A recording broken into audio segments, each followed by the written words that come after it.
What if your belief in God is being undermined right now and you don't even realize it? Modern, intellectually mature believers in God face a range of philosophical challenges that can shake their confidence. Some of these are considered epistemic defeaters. In this interview, I'm joined by Dr. Josh Thurow to discuss his recent book with Cambridge University Press, God and the Problem of Epistemic Defeaters.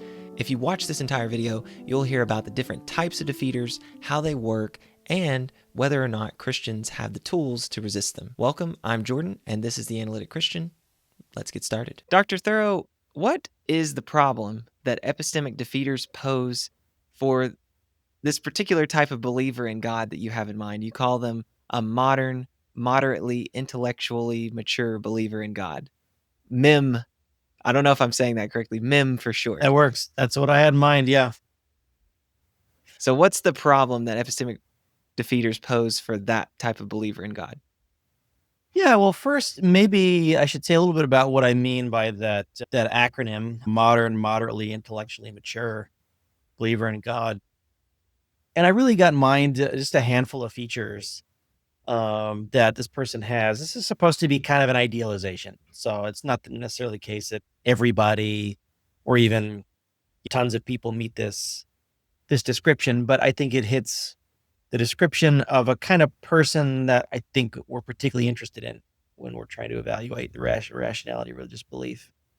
So I'm thinking of someone who sort of moderately understands their belief in God. So they've thought a bit about it. They know a bit about, how their beliefs are kind of fit with their other religious beliefs. So there's kind of a sense of how they sort of fit together.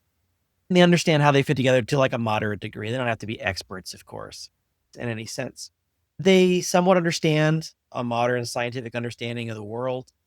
Again, they're not experts necessarily. They don't have to know all the details, but they've got some sense of how science tries to explain the world and some of the things that science has attempted to explain. They're also moderately aware of the diverse range of religions that there are in the world. Again, they're not experts. They don't necessarily know a whole lot about every other religion. They might just know the bare outlines, but they know that they exist and they know at least a little bit about some of them. That's what I'm imagining. And then I'm imagining that they're sort of moderately intellectually competent at forming and maintaining their beliefs. So they're not a philosophy professor necessarily. And I'm not saying all philosophy professors are like, awesome. Sometimes we mess things up too.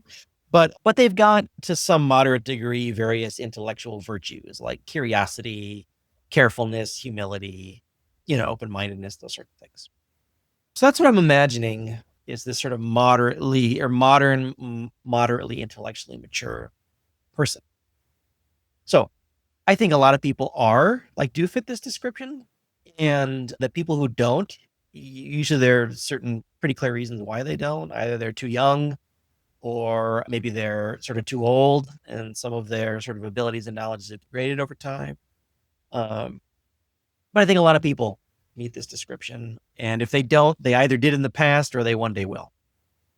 And people, I think, who fit this description face a variety of challenges to their belief. So and those challenges arise because they're moderately intellectually mature about their belief. So let's take in the book, I talk about this fictional person, Christian. So Christy is, she knows a little bit about her beliefs. So it's occurred to her at some point, there's this kind of puzzle, right? Like God knows everything about us. Presumably that means our future decisions, but can my future decisions be free if God really knows exactly what I'm going to do? That seems like a puzzle, a little hard to resolve. I'm not saying there isn't a resolution, but it's at least a puzzle that she's probably aware of. She'll be aware of evil in the world. It's hard to be a modern, moderately intellectually mature person and be ignorant of how much evil there is in the world.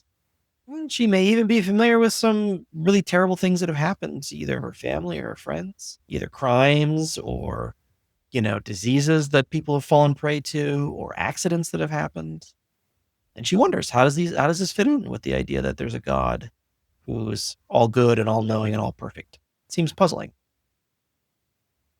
She may be aware that science tries to explain a lot of stuff. And indeed, there's a science of psychology and sociology that tries to explain like human individual and collective human behavior. She might even be at least a little bit aware that they've tried to explain why humans have religious beliefs. She might wonder, oh man, if there's like a purely scientific explanation of why people have religious beliefs, does that somehow make my belief in God irrational? And she's also going to be aware of, again, the existence of lots of other people who embrace various religious beliefs. And many of those people, at least, she's not going to have any reason to think are, like intellectually vicious or bad. Like she's going to have reason to think they're reasonable. They've got lengthy, religious traditions with, lots of religious experts for them. And she can't tell. She doesn't know a ton about it.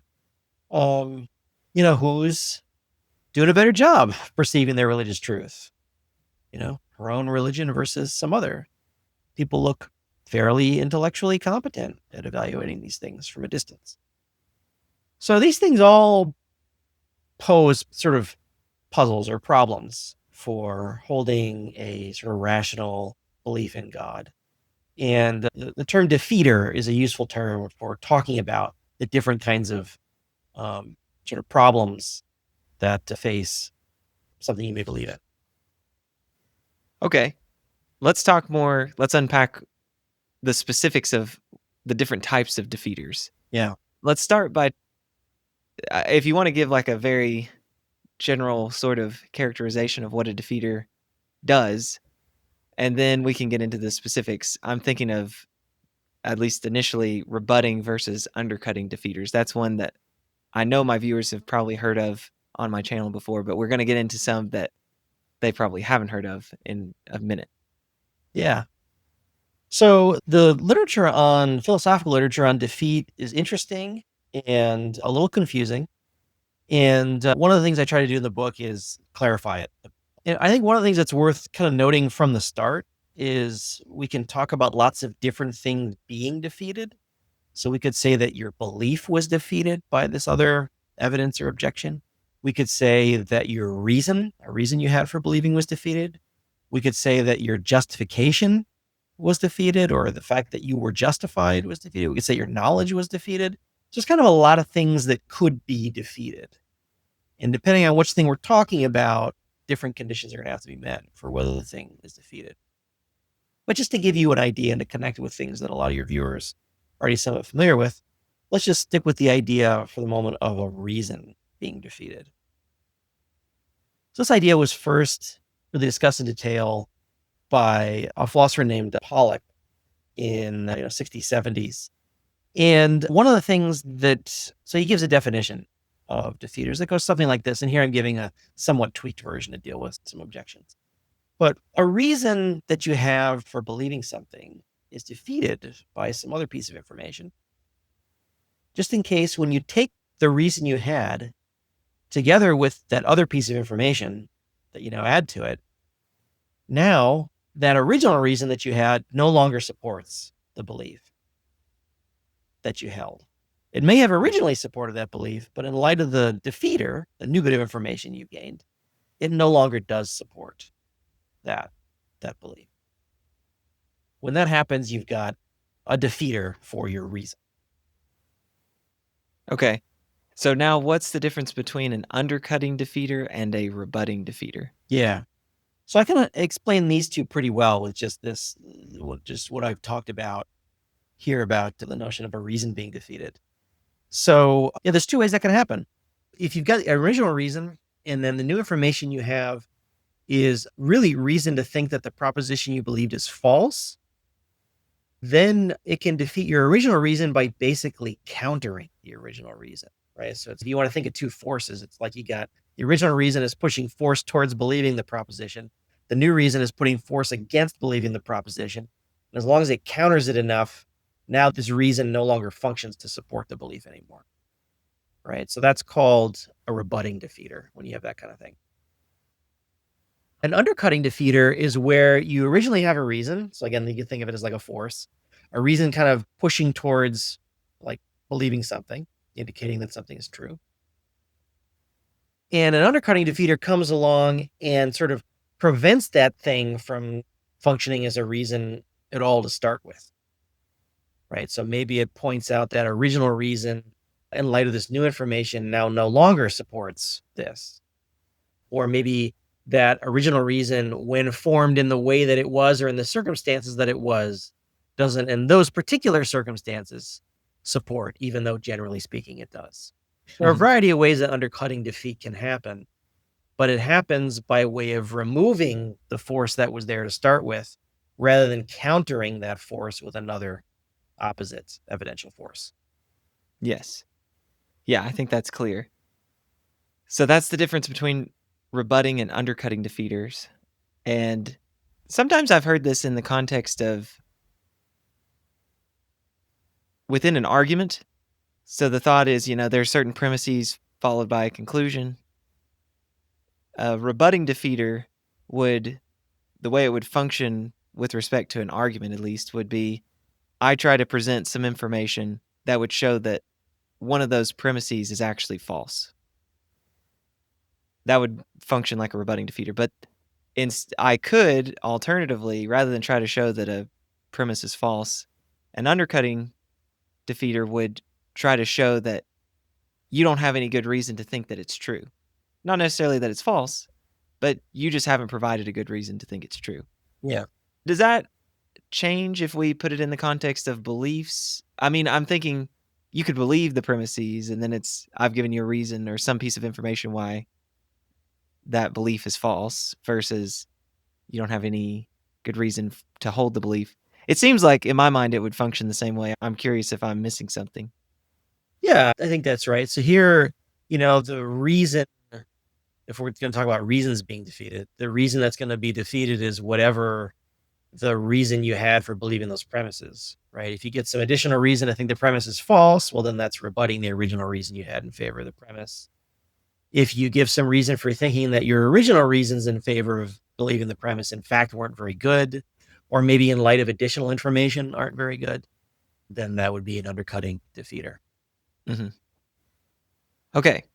Now we get into some other types of defeaters that I hadn't heard of prior to, or at least I hadn't heard of some of these, and the ones that I had heard of, I hadn't quite heard this label put on them.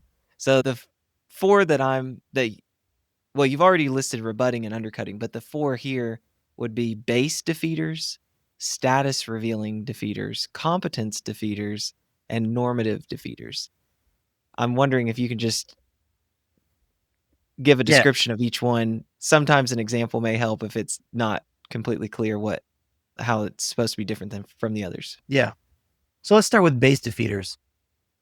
Here, I think we need to move, instead of thinking about reasons being defeated, and start to think about one's justification being defeated. So if I'm justified in believing something, I've got some sort of grounds that, warrant or justify the belief in question.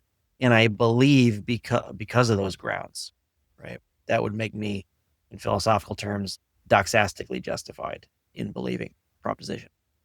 So what a base defeater does is it tries to eliminate doxastic justification, not by rebutting the proposition that's believed or undercutting your justification for the proposition believed, but instead by affecting the basis of the belief that you have, right? So a base defeater would come along and basically shift the grounds of your belief so that it's something else, where those new grounds then aren't as good as the other ones were. Or maybe they were always equally bad. I mean, it could go that way too. But, yeah. So when that happens, so if you want like a simple example, maybe, so the one I give in the book is, imagine that someone has got, some reasonable reasons for thinking that, a certain person has been, I don't know, dishonest in some way. Maybe they've seen some dishonest interaction or whatever. So they've got that, but then they come across this other reason, which is this sort of vast conspiracy theory. implicating this person. And they find this conspiracy theory just, super attractive. And so they, once again, continue to regard this person as untrustworthy, but now for entirely different grounds. When this happens, their belief is no longer justified, but it's not because their original reasons have been rebutted or undercut. It's because they've changed their grounds, and the new grounds are no good. Gotcha. So that's a base defeater. Now we can talk about status revealing defeat. So this is an interesting kind of defeat. So what's going on here is something that's slightly different from what we've been talking about so far. So what we've been talking about so far are cases where someone previously had, let's say, a justified belief, or they had a good reason for believing, and then something comes along that makes that former reason now not a good reason, or renders them unjustified in light of the previous reasons together with their new reasons. Right? But with status revealing defeat, it's really a different kind of phenomena. It's where somebody has a belief, maybe they never had good reason for that belief, or they weren't justified in believing it, but they do believe it, and they don't realize, of course, that it's unjustified or they're being unreasonable. And something comes along that reveals the status of their belief. Right? We can count this as like a defeater, because what it's doing is not defeating justification or reasons, but it is defeating like their belief itself. That is indicating that belief is something that should not be held. So that's why I call this status revealing belief. And there are versions of this that resemble rebutting defeaters, undercutting defeaters, and base defeaters. So you can have a rebutting status revealing defeater that basically some reason to think that the proposition is false. And maybe it's like the reasons they sort of already had but didn't realize, right? So then it sort of points out it's false, you shouldn't believe it, and you never should have believed in it, right? For this. Mm-hmm. Similar for undercutting beliefs, it could be that you give some reasons for thinking that the belief that was held was in fact never, let's say, reliably held. So they were never justified to start with. And there's a kind of base defeater that status revealing defeat can have. And this is, I think, the most interesting of these kinds, and ones that I talk about in one of the chapters. So this is where somebody argues that the actual base of your belief is different than what you think it is. Right? So you think it's this thing, this set of reasons or whatever, and you think those reasons are good, and so you take it, you're justified, right? And what they argue is like, no, it's all nothing. That's not why you really believe. You really believe for these other reasons, and those reasons are not good reasons. So here, the fact that you're not justified is being revealed by the defeater rather than an actual justification that you previously had being removed.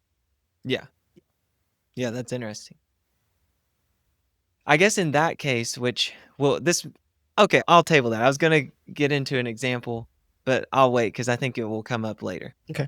Okay, so then we've done base, we've done status revealing. Now let's do competence defeaters. Yeah, competence defeaters take a slightly different tack to defeating your belief, your reason or your justification. Instead of trying to show that the reasons are no good, either because they've been rebutted or they've been undercut, instead of trying to show that, in fact, you believe for other reasons than you thought, what competence defeaters try to show is that you have not competently assessed the reasons that you have. Right? So they're not trying to show the reasons are defective in any sort of way at all. They're trying to show that you, the agent, are defective in your ability to assess those reasons. And the idea is, once you realize that should cause some sort of problem for your continuing to believe it. Maybe I've got good reasons, but maybe I don't. Right? And now I can't tell whether they're good. And if I can't tell whether they're good, I should maybe be a little more hesitant about holding this belief. So that's the idea behind a competence defeater.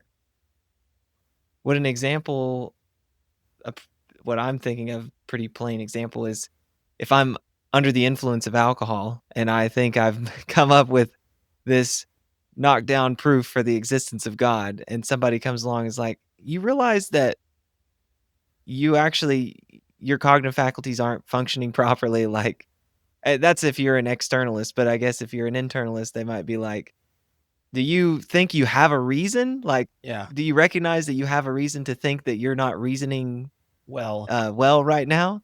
And if you recognize that you have that reason, that would undercut your, I guess, any reason you have to take the argument seriously or think that you're reasoning well. yeah. And there can be lots of different kinds of reasons that would lead you to question your competence. Could be you've been inebriated in some way, could be you're really tired, right? And we don't assess things particularly well when we're tired.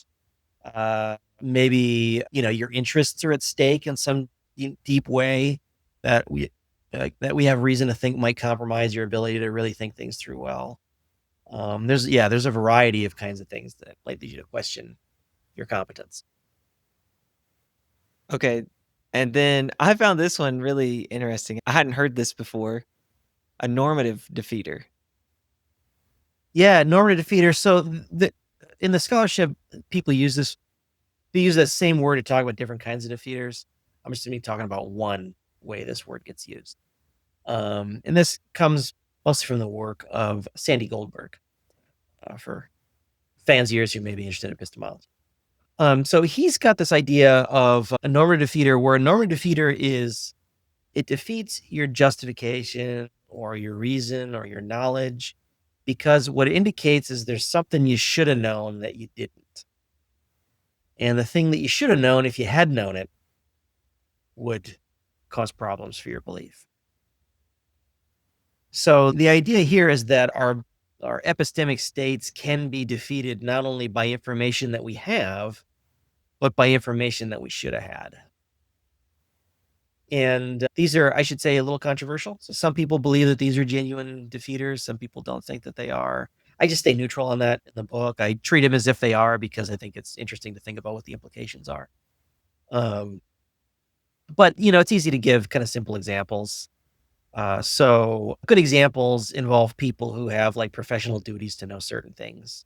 So imagine you go to your doctor and you describe some sort of problem you're having, right? And they say, "Oh yeah, I know what's going on. You've got this," and they diagnose, your problem. And they say, "And with that, here's what we do. We prescribe this," and they give you a prescription.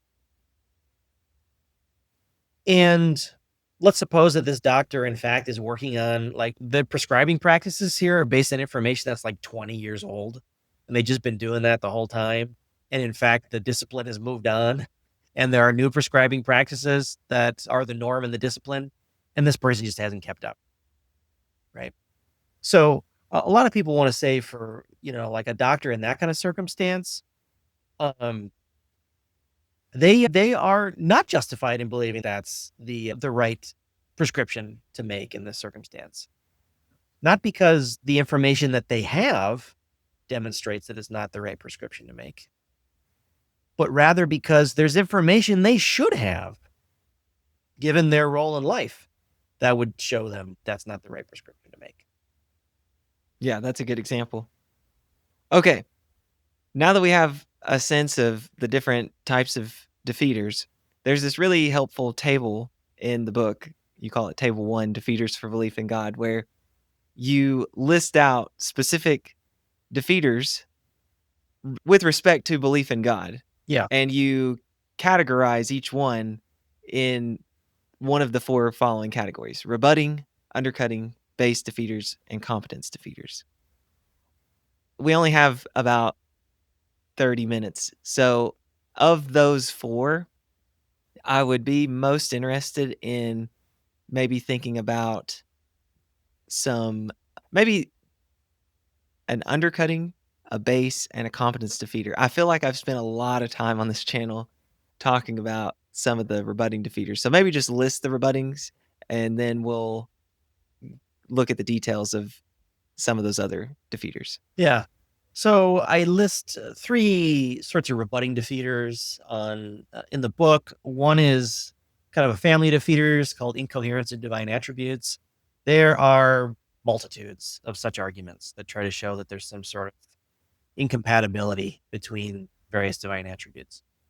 Yeah, I mean, it would take a long time to run through them all. But I do give an argument in the book that none of these are going to give us a generalized argument why none of these are going to give us a good defeater, rebutting defeater, for belief in God.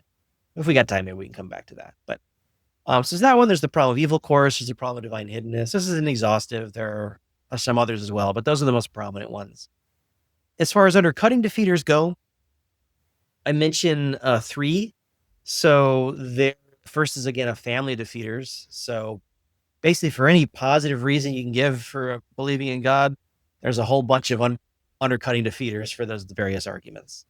So, there are many, right? And which ones you'd want to look at just depend on, which positive grounds you're interested in. Then there's what I call the superfluity arguments. And this is an argument essentially that belief in God is superfluous. We don't need it to understand our world because science explains things well enough. And so it would be an irrational gamble to add an additional belief beyond what's needed to explain the world as we see it. Then there's a third one that is called the problem of unpossessed evidence. So this one suggests that we all realize that we've got only a limited grasp of all the information that's relevant to evaluating a given proposition, right? Look online, go to a library, you see there's just like tons of stuff written on God's existence, and you're only going to get a smidgen of it. You just don't have the time, And so that there are objections out there to belief in God that you're not going to run across, or versions of them that you're not going to be able to adequately really investigate. It's inevitable. And so you might think that itself gives you a defeater. Like, there are defeaters out there that I don't even know anything about, or very little about, and I'm not going to be able to evaluate them. I should be doubtful that I've got a representative sampling of the evidence if I know that there's just so much out there that I'm not accessing. And if that's the case, then I should doubt that the evidence that I have, even if I've competently evaluated the evidence I have, is really indicative of what the total evidence in existence suggests. So that's the problem of unpossessed evidence.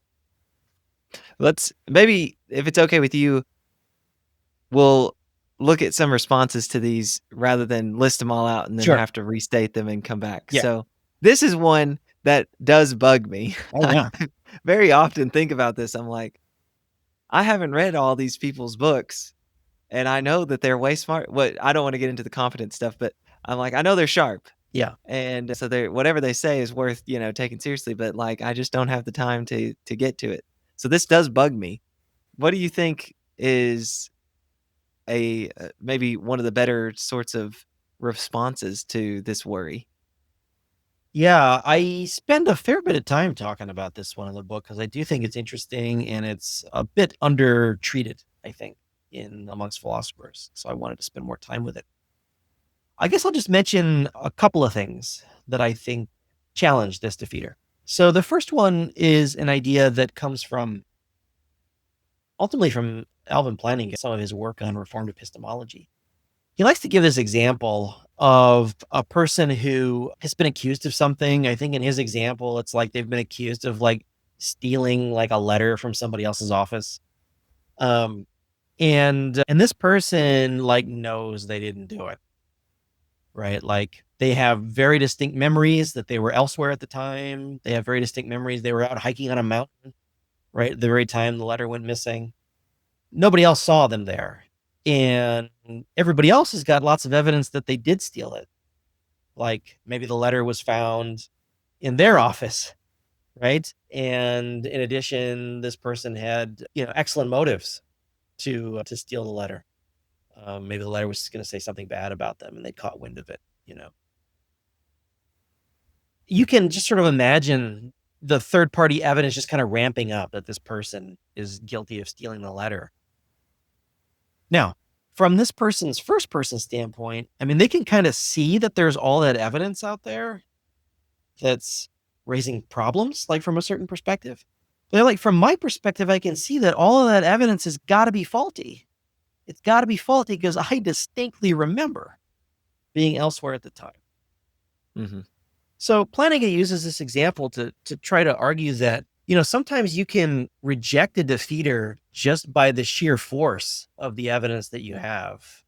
The sheer force of the evidence that you have. Well, he actually doesn't like to talk in terms of evidence. He talks in terms of beliefs being formed properly, but you talk either way, right?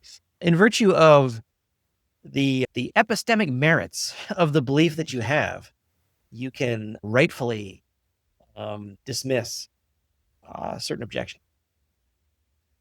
And so I think something like this can be at least partially effective in responding to this defeater. I mean, some people might have just really strong religious experiences.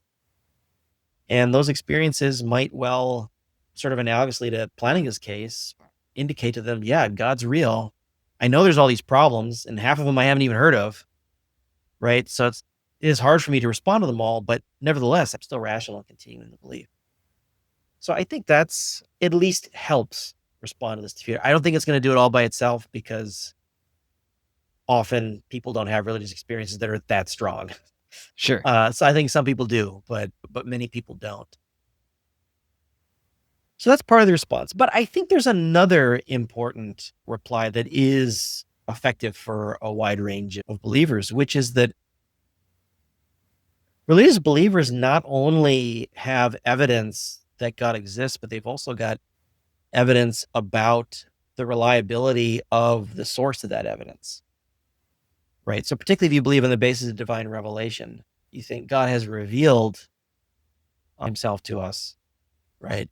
In various ways, religious experiences, if you're a Christian, through, the actions and behaviors of Jesus and testimony of the disciples, things like that.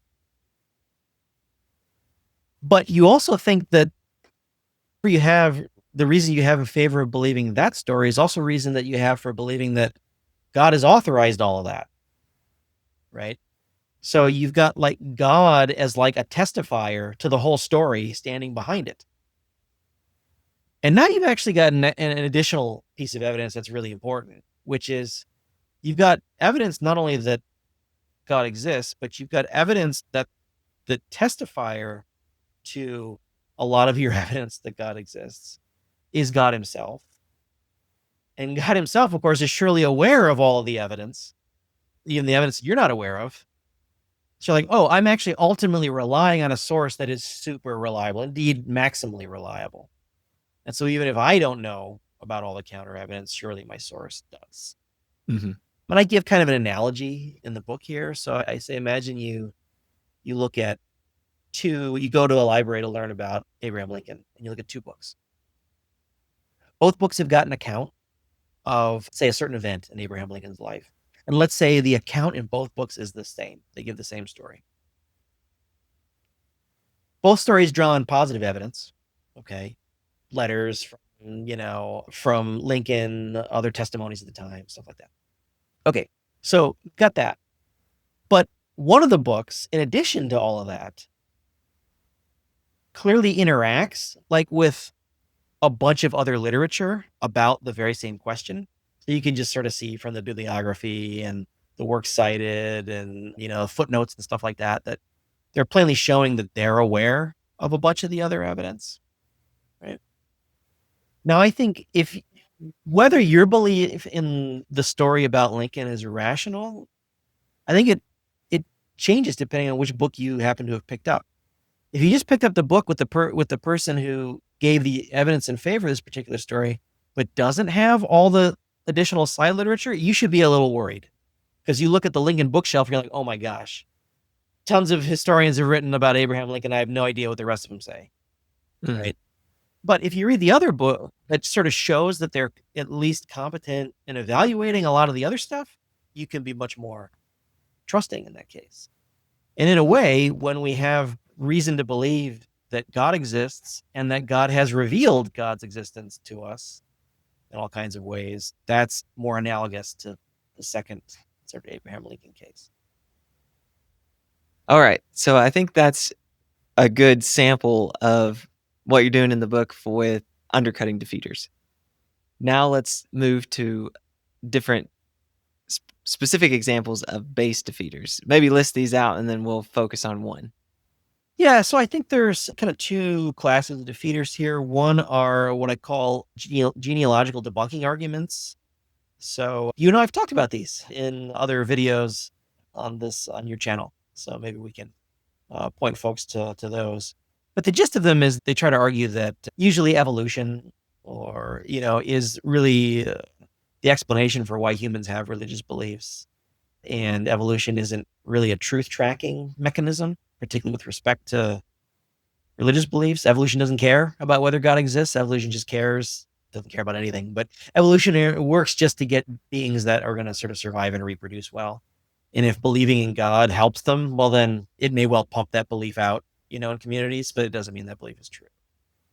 So you might worry that if evolution really explains our religious beliefs, including belief in God, yeah, maybe that is it's risky to keep believing once we know that. On that, just a quick question. Mm-hmm. Would this be an example? This is what I was going to mention previously when I said this may come up.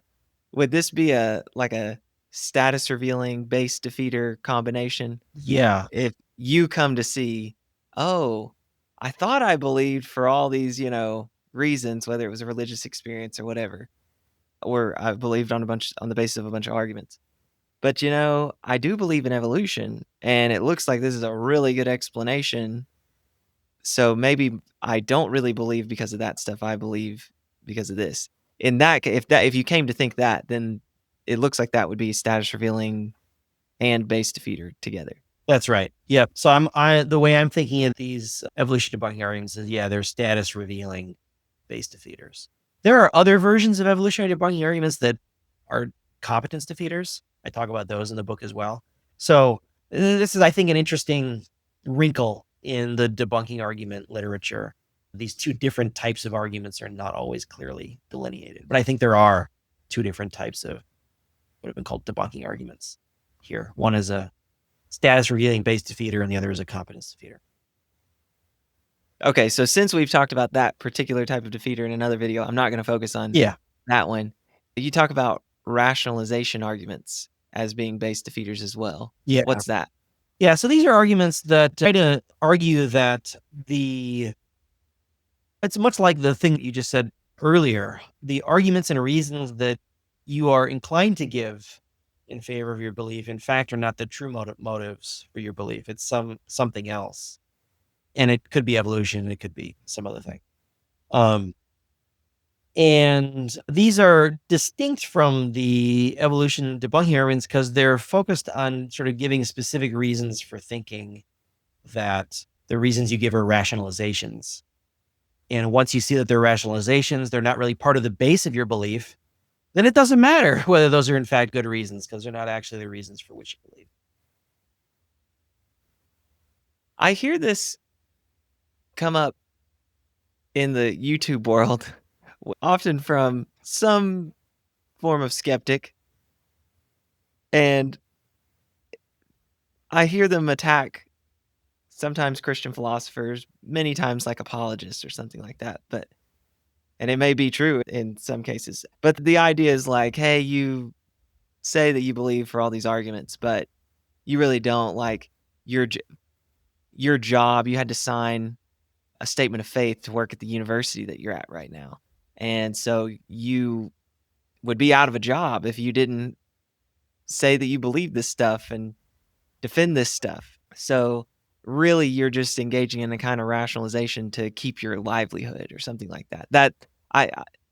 Would that be a kind of one specific way of cashing it out instead of going the evolution route? It's like you have this other reason for believing, like I got to support my family, and so I got to believe this stuff. Yeah. Yeah, I think it can be. I mean, it's a little hard to tell exactly what's going on there because it could be not what this objector could be saying is not that isn't really your belief, but rather you have incentives to at least tell us that it's your belief, right? Yeah. Even if the issue may not be about their own personal beliefs, but about just like the social dynamic that they're entering into. Like you're bound to give me reasons that are like traditionally offered reasons because that's your job, right? And if that's the case, what reason do I have to think that we're in fact engaged in a good faith exchange here? Yeah. Yeah. So I mean, it could be that instead. Okay, what do you think about, like, when you assess this rationalization version of a base defeater? What do you think about that? Yeah, I talk about it a little bit in the book, and I've got a longer article where I discuss it that I reference in the book. In short, I think that there are versions of this that are a little bit challenging, but ultimately those versions end up taking us more towards the final defeater that I talk about in the book, the cumulative case, competence defeater. But I do think it's a little hard to get a rationalization defeater all by itself to work, because I think it's actually kind of too easy for people's beliefs bases to shift. So it may well be that you originally formed a religious belief, say you believe in God. I don't know, you know, your parents sort of told you and you prayed when you were young, and it all just kind of felt fun and nice. And so I just kind of generated the belief, and that's kind of stuck with you. Maybe that's what happened. Maybe there's some testimony there that makes it at least partially rational in virtue of testimony. Um, but that doesn't mean that like the basis of your belief is always just that. Like, that's not how human minds work, right? We learn stuff. And learning stuff isn't just like tacking stuff on arbitrarily that doesn't actually affect our belief. It actually enters into our system and affects our bases. So I think you can run across an argument that wasn't an original reason why you held the belief, but once you hear it and you assess it and you find it plausible, it can become part of the basis of your belief. So I think it's actually really hard to show that someone is rationalizing. I think you can do it, but it's really tricky to do because it's too easy for rationalizations to actually become real reasons for people. Mhm. Yeah. Okay, with the 13 minutes or so that we have Yeah. left, I want to focus on what I thought in the book was the most challenging type of defeater, and that was this cumulative case argument. So Yeah. I'll just briefly list out the other competence defeaters, and then we'll focus on the cumulative case. So within that category of competence defeaters, you talk about genealogical debunking arguments. By that, are you thinking of, well, you already mentioned these can, with evolution, it's like you can have a base defeater version or you can have this competence defeater version. So there's evolution there. Would the objection that's like, well, you're just a Christian because you were born in the US, but if you'd been born in Pakistan, you'd be a Muslim, and if you'd been born elsewhere, objection. That would be a type of competence defeater. Is that? Yeah, I'm including that in the competence defeater. I think that's the best way to read this kind of defeater to make it most plausible. There are actually other ways of reading that defeater too. This is one of the tricky things about defeaters is actually often they can in principle function in multiple different ways. You got to kind of figure out which way is the most likely way for them to be successful. So yeah, I think this historical variability problem, as some people have called it, is best understood as a part of a competence defeater. Okay. So problem of historical variability, that's another one in addition to that genealogical debunking argument. Then the problem of disagreement. I feel like this is one that a lot of people have heard about. There are lots of religions and they disagree with each other, and there are philosophers, experts in these topics that disagree strongly with each other, and they seem equally competent as each other. What do you do in that case? So that's the way I'm thinking of the problem of disagreement. And then you get to this cumulative case argument, which is going to draw together threads of several of these. So maybe just elaborate on the cumulative case, and I think people will get a sense of what the others are saying. Yeah. I think this cumulative case defeater is the best version of this sort of defeater to examine, because what it does is point out that a lot of these other kinds of defeaters that people give, again, disagreement defeaters, historical variability defeaters, what ultimately I think these things are doing is giving us reasons to think we're not competent at evaluating religious reasons, basically. And once you sort of see that's what they're doing, you kind of see there's actually lots of ways of trying to do that. And some of the ways that people have tried to respond to some of these defeaters might apply more broadly. So I think it's best, rather than to like separate each of these out as like separate individual instances of defeaters, just to group them all together and to say they're all like offering us evidence for thinking that we are not competent at evaluating religious propositions. So I kind of group the sources of competence into 5 categories. I'll just sort of state these briefly. So the first one is called Something's Wrong with Most of Us. So we know that, again, lots of people have lots of religious beliefs. They may seem like otherwise rational people, but those beliefs can't all be right. So at least many of us are reasoning incorrectly. Either we're reasoning well, but on the basis of like a not good body of evidence, or we're believing poorly on the basis of a decent, body of evidence. The second is difficulty in assessment. So this points out that the propositions in the question just seem like hard ones. Like they're really hard to assess. Unlike easier ones, like, am I sitting in front of a computer right now? That one's really easy to assess. I sometimes make mistakes, or at least I could, right? If I were really tired, confuse the computer with a TV or something. But yeah, religious propositions seem much harder to evaluate. So there's just sort of difficulty there. Then, of course, there's disagreement about assessments. This is the third reason. Let's say we're bringing disagreement into play. The fourth is historical variability. So here the idea is, a lot of people hold their religious beliefs in similar ways as the people in their surroundings, in very predictable ways. And indeed, the kinds of grounds they have are sort of similar. They all have religious experiences. Of course, they're going to describe them differently. They have religious texts that they rely on. Of course, they're different texts. They have testimony from other religious believers or religious authorities. Of course, they're different people, so the testimony is different. But there's similar kinds of justifications. And the idea here is, since religious truth is supposed to be like God exists, he's supposed to like exist everywhere and always and for everyone, you would think that anybody would be well positioned to determine that was true. But if we got lots of different cultures that are engaging in religious inquiry and are believing in these sort of discernible cultural patterns, that suggests that the grounds that we're using isn't really doing a good job of sorting out the true religious propositions from the false ones. And then lastly, the fifth category is what I'm calling epistemically distorting influences. So this is a grab bag. There's lots of things that can epistemically distort your belief. It could be confirmation bias. We're inclined to already accept reasons that fit with what we believe. We tend to be overconfident about our own abilities in all kinds of ways. So we could be overconfident in our rational abilities to, evaluate the reasons that we have.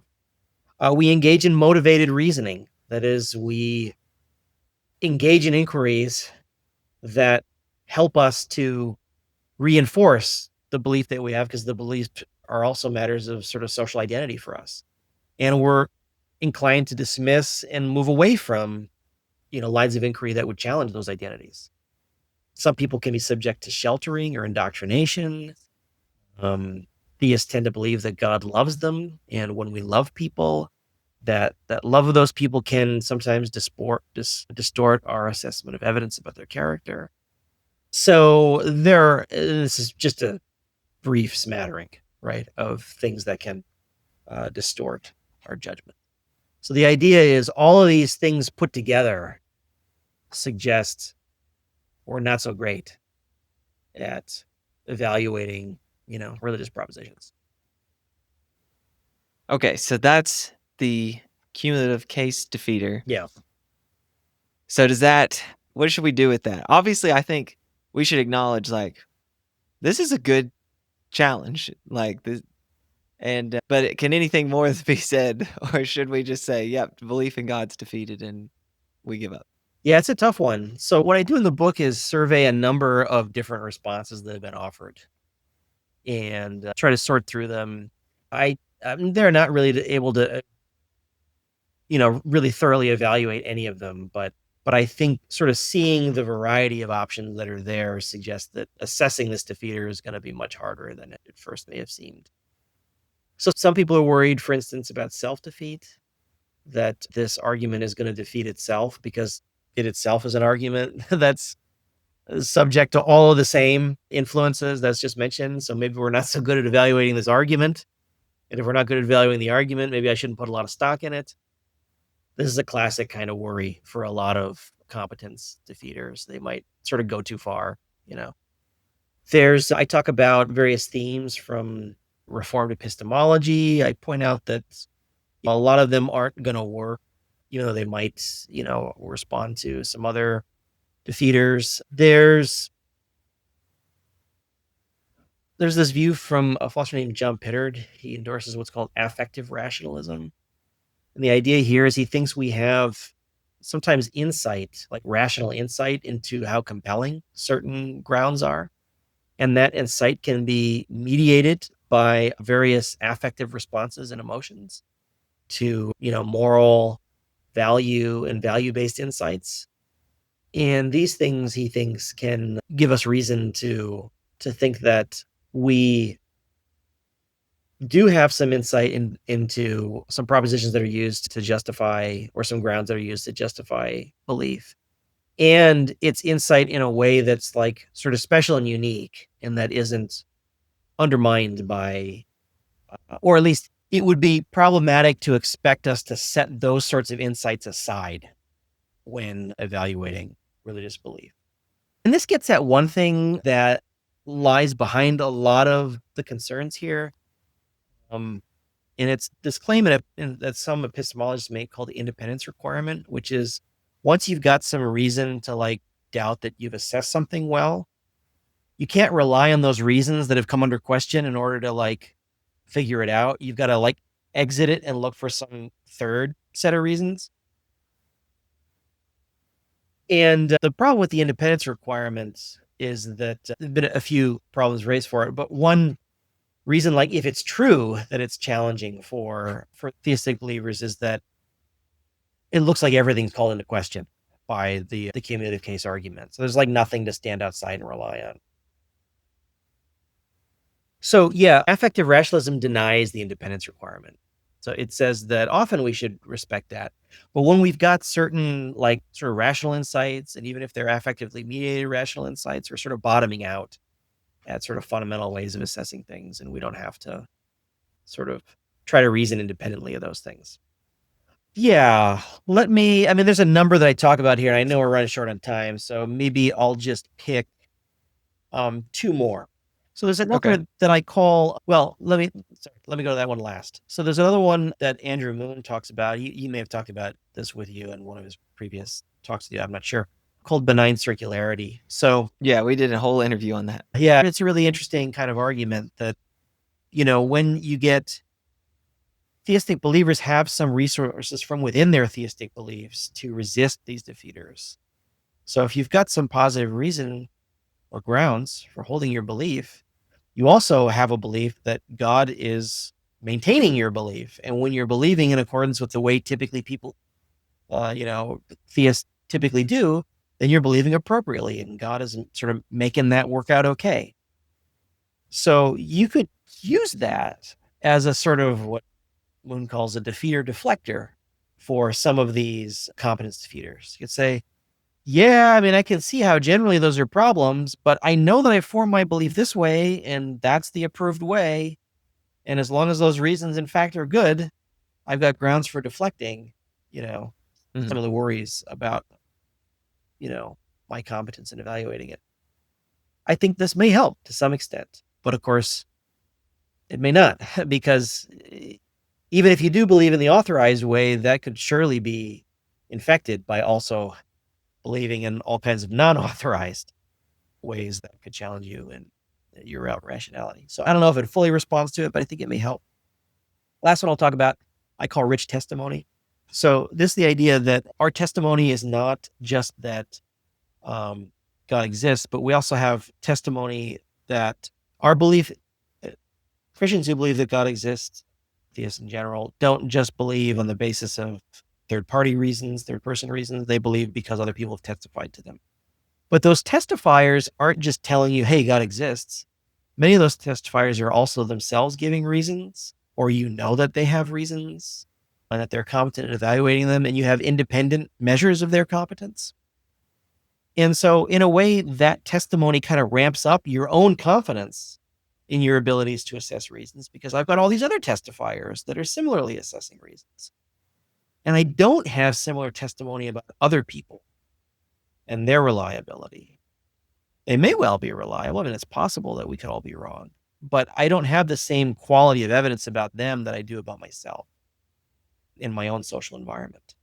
So I think that actually can kind of ramp up your assessment of your reliability or rationality in a way that isn't fully challenged by some of the competence defeaters. There's some others I mentioned too. The end lesson I draw is I argue that it's hard to evaluate these issues, in part because it's hard to evaluate the independence requirement and whether that's true and when it holds and when it doesn't. So there are like deep epistemological issues that are kind of wrapped up in evaluating this defeater. But I do think that this defeater at least provides some amount of defeat. Because imagine you were to learn that all the grounds for this defeater, in fact, were faulty. Like there's been a massive conspiracy. It turns out everybody really does believe that God exists. It turns out the, big psych has been messing with us and telling us we're not so good about our beliefs, but in fact, we're doing just fine. Like imagine you were to learn all of that. Well, you'd be probably a lot more confident in theism, which suggests learning these things about ourselves should make us less confident than we would otherwise be. How much less confident? I think that's really hard to tell. And it depends on a whole lot of factors, including, I think, the strength of the initial reasons, which, of course, you got to take those one by one. So, Well, I thought this was an excellent book, and it's so little, but it packs a big punch. And what I liked about it is it ties together so many, what often are just framed as objections. Yeah. Just so many objections to God or belief in God. And it brings them together and synthesizes them in a way that makes a whole lot of sense. So I thought this was an excellent book. I'm so glad you wrote it. And I definitely encourage my viewers to get a copy. All right. Thank you for doing this. Hey, thanks for having me on again. It was a pleasure. There is an epistemic defeater that we didn't really get into in this video, and it comes from the cognitive science of religion. If you want to hear more about how that defeater works and how Dr. Josh Thurow responds to it, then click here to watch this video right now.